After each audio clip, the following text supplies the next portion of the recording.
Imagine this for a moment. You receive a call late at night. The number on your screen looks strange, repetitive, almost hypnotic. You hesitate, but curiosity wins. You answer. On the other end, there's silence. Not the normal kind. Something heavier. Like a presence. You hang up, thinking it's nothing. But days later, your life begins to unravel. Now here's the unsettling part. There are real phone numbers in this world, numbers that people claim should never be dialed. Not because they're illegal. Not because they're secret government lines. But because everyone connected to them ends up dead. Tonight, we're not just telling a story. We're investigating one of the most disturbing digital mysteries ever recorded. And before we go any further, if you're drawn to stories that blur the line between reality and the unknown, make sure you subscribe to the Grim Tapes. Because what you're about to hear is something most people wish they never knew. There's a number that has haunted investigators, journalists, and conspiracy theorists for years. +359 888 888 888. At first glance, it looks almost artificial. Too perfect. Too symmetrical.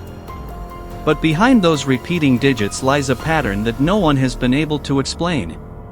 The story begins in Bulgaria, during a time when the telecommunications industry was rapidly expanding. Mobile numbers were becoming status symbols. And this particular number, it wasn't just valuable. It was prestigious. Exclusive. Something only powerful individuals could obtain. The first known owner of this number was a man named Vladimir Grashnov. He was not an ordinary businessman. He was the CEO of Mobitel, one of Bulgaria's largest telecom companies. A man deeply connected to the infrastructure that made mobile communication possible in the region. On the surface, his life was one of success.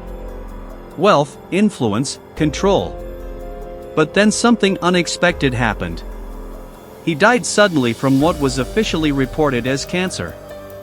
At first, there was nothing unusual about that. People die. Illness happens. But rumors started to circulate. Whispers that his death wasn't natural. That it had been accelerated. Some claimed poisoning. Others believed it was something more strategic, tied to business rivalries. But the number didn't disappear with him. It was reassigned. The next owner was Konstantin Dimitrov. A name that carried weight in a very different world. He was known to have connections with organized crime. A figure surrounded by danger, secrecy, and influence. He carried the same number. +359 888 888 888. And for a while, nothing happened. Life continued. Deals were made. Power shifted. Then, one day, while he was in the Netherlands, Dimitrov was shot dead. Publicly. In broad daylight. A calculated assassination. Now, two men. Both powerful. Both connected to the same number. Both dead. Coincidence? At this point, most people would say yes. After all, these were individuals living high-risk lifestyles. But then came the third owner. Konstantin Dishlev. Unlike the previous two, he appeared more legitimate. A businessman involved in real estate. Clean image. Professional. But behind the scenes, investigators later uncovered connections to drug trafficking operations. He also carried the same number. And just like the others, his story ended violently. He was shot outside a restaurant in Sofia. 3 owners. 3 deaths. All within a relatively short span of time. That's when people started paying attention. The telecom company made a decision that would only fuel the mystery further. They permanently suspended the number. Not reassigned. Not recycled. Completely removed from circulation. Officially, there was no detailed explanation.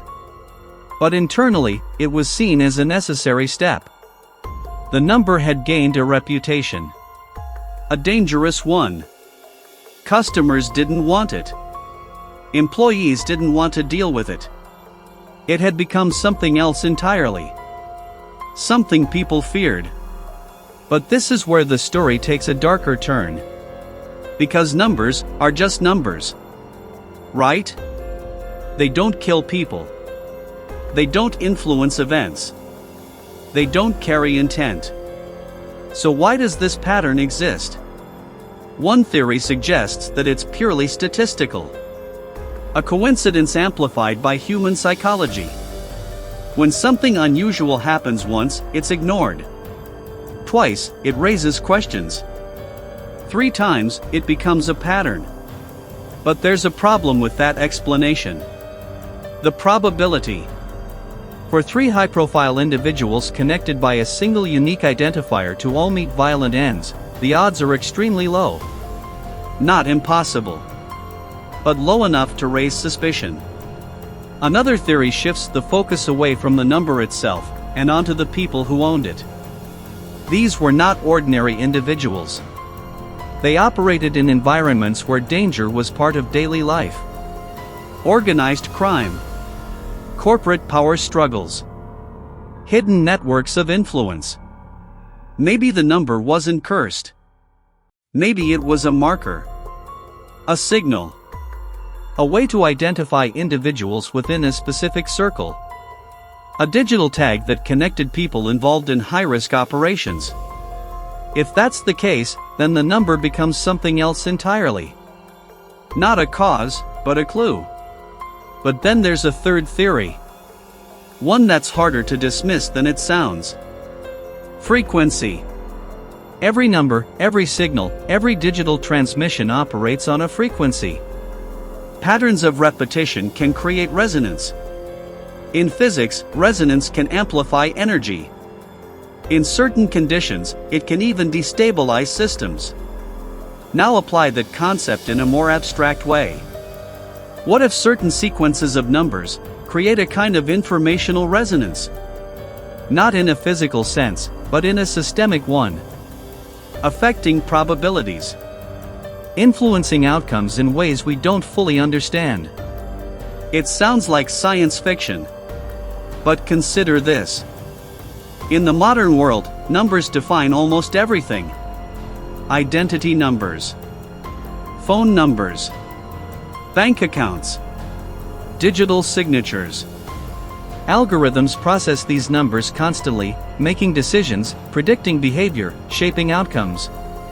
What if a specific pattern interacts with these systems in an unpredictable way? Not causing death directly, but nudging events. Increasing the likelihood of certain outcomes. It's a disturbing idea.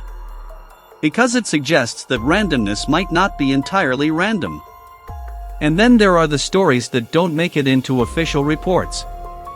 People who claim to have dialed forbidden numbers. Hearing whispers. Static that sounds almost like voices. Calls that disconnect, but then call back on their own.